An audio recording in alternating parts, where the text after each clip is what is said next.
So let's now turn our attention to the way in which these patterns of settlement between 1788 and the late 1800s led to this sense that you could create opportunities to build a new society, a new world. Let's think about how Australia was developing out of these opportunities. I've got a little GIF here showing a sheep running.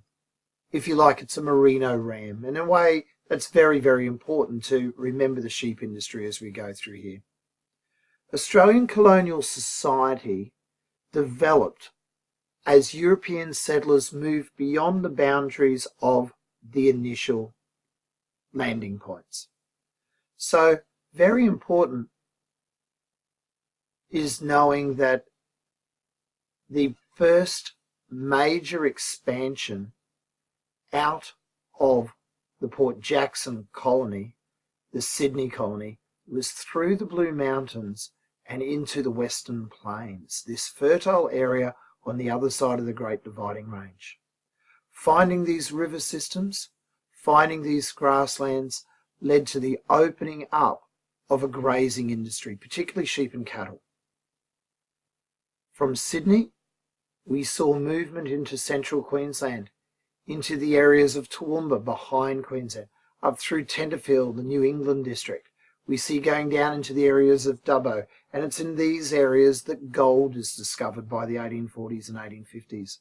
Melbourne develops Port Phillip on Bateman Bay, where John Bateman landed, expands into this area here because of the gold that is discovered in areas of Ballarat and Bendigo.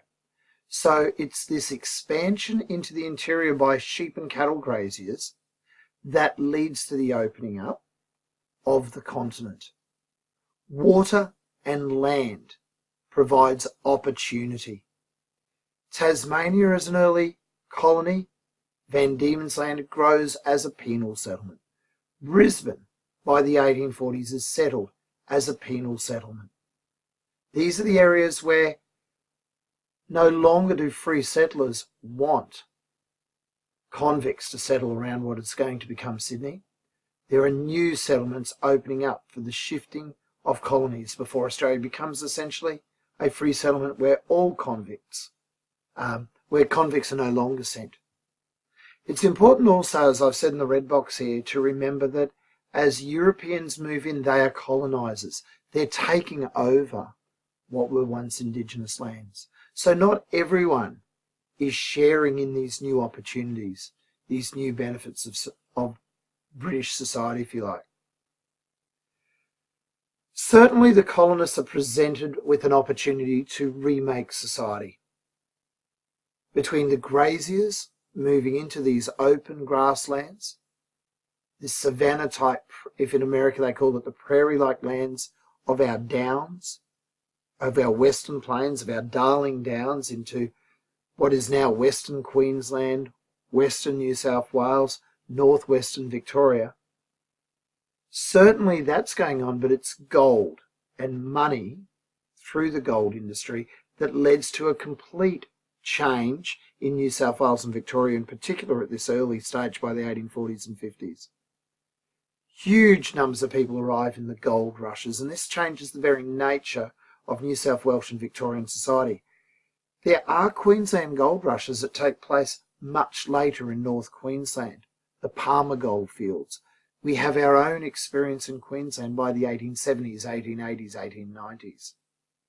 But gold, coupled with grazing industries, changes our society. The white colonists were benefiting from British-style colonial parliaments in New South Wales and Victoria.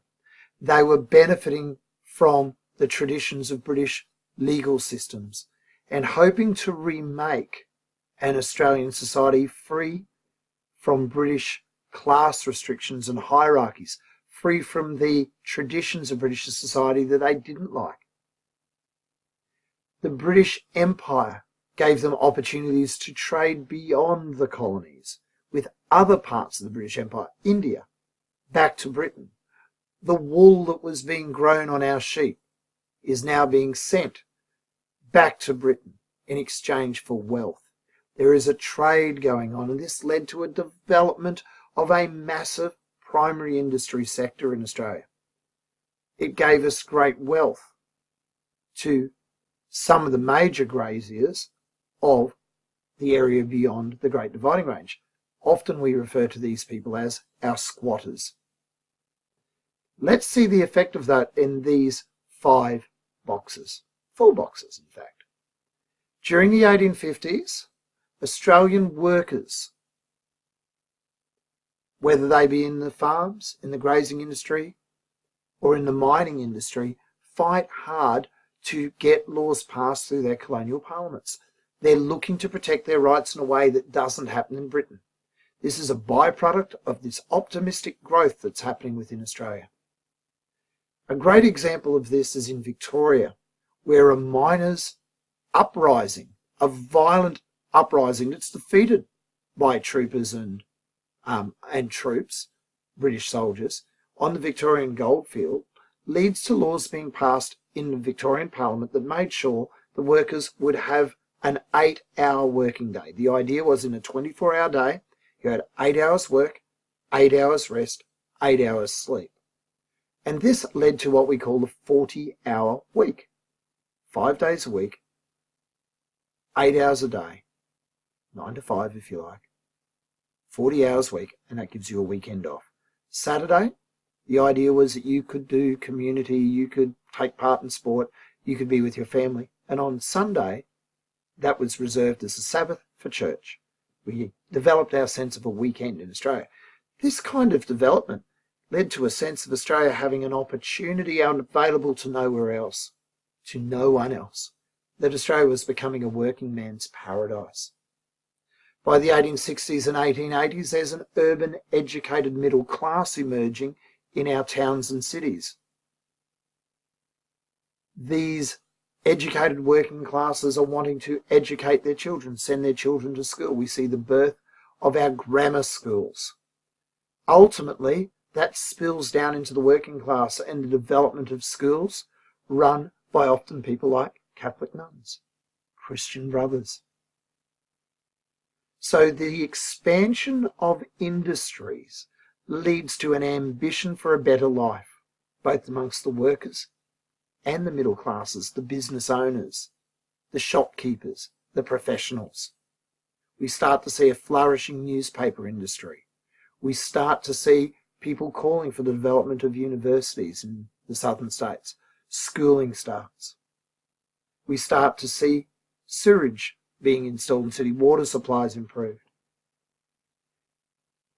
Gradually at this time, women, particularly in middle class families, the wealthier families, begin to agitate for a right to vote. Now this takes some time, but Australia is the first nation, well, second nation, sorry I forgot New Zealand, second nation in the world to give women the right to vote, happening out of this ambitious desire to create a better world that's coming out of the settlement patterns of Australia.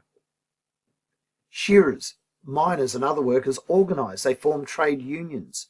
They form a political party, the Australian Labor Party, to fight for improving working conditions in Australia. This sense of organising to make a better world is something growing out of our settlement, our colonising experience for white workers. Not everyone benefits, of course. So while there's significant conflict and social upheaval, while this process had its moments of violence, big conflict, large strikes, we're seeing in Australia a sense that a new world could be created here that doesn't exist elsewhere. And as we can see in this quote by Mason, and you might want to pause the video at this point and have a look at it, over 2/3 of white people who lived in the 6 colonies by 1901 had been born in Australia. They didn't look so much on England and Ireland as home. They were starting to identify themselves as Australians. They saw themselves as Australian Britons, British people living in Australia. A sense of Australia as a nation is emerging in radical magazines such as the Bulletin. While they had a fondness for a British ancestry and loyalty to the empire, they were discovering that they could create a new nation in the world. A group of Australians are starting to say there is something better we can be. And magazines, newspapers such as The Bulletin promoted this sense of national identity, and writers such as Henry Lawson and Banjo Patterson play a significant part in that next stage of our journey.